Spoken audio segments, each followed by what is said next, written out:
The next unit is control ROM, and this control ROM contains microcode to control the sequence of operations that must be performed by the architecture of Pentium processor.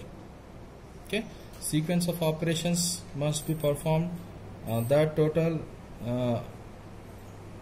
control will be there in control ROM, and it has control over the direct control over the both pipelines, U pipeline and V pipeline. That is what control ROM. Next, data cache. Data cache contain 8 kilobyte size and translation look aside buffer. It has 2 ports, okay, and is connected to pipeline by 32 bit. 2 ports are there. It is connected by 32 bit. Hence the data cache can provide data for 2 data references simultaneously. Here 2 references simultaneously can perform.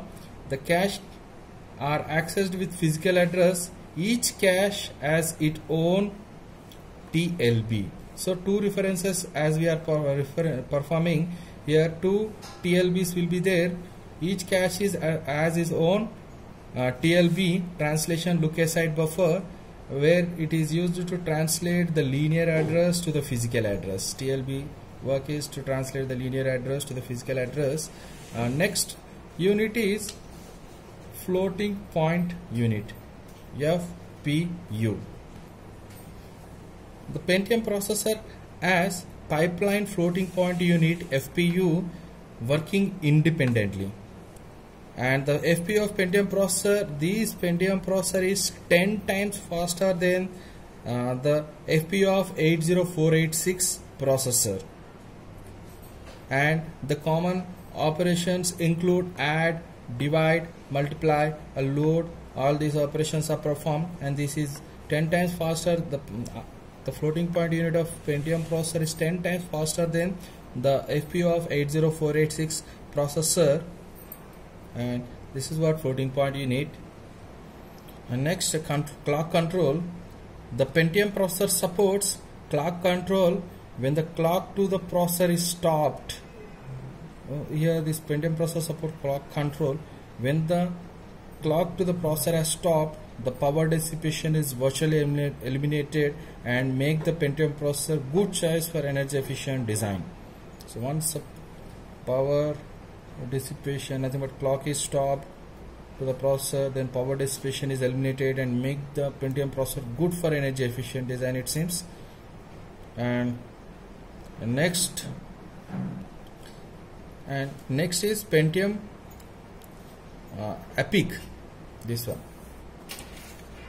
EPIC, is nothing but on-chip advanced programmable interrupt controller.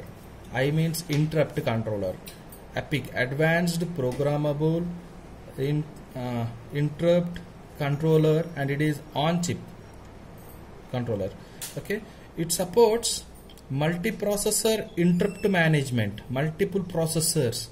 As this Pentium processor concept is having multiple processors will be there, so all that multiprocessor interrupt management, multiple IO system support, and 8529A compatibility interprocessor interrupt support will be done. And these Pentium processor has inbuilt logic for dual processing mode of operation. Nothing but in dual processing mode, 2 identical processors can be identical Pentium processor can be interfaced to the single system bus. Okay, in dual processing mode, 2 identical processors can interface with the single system bus, and it can accept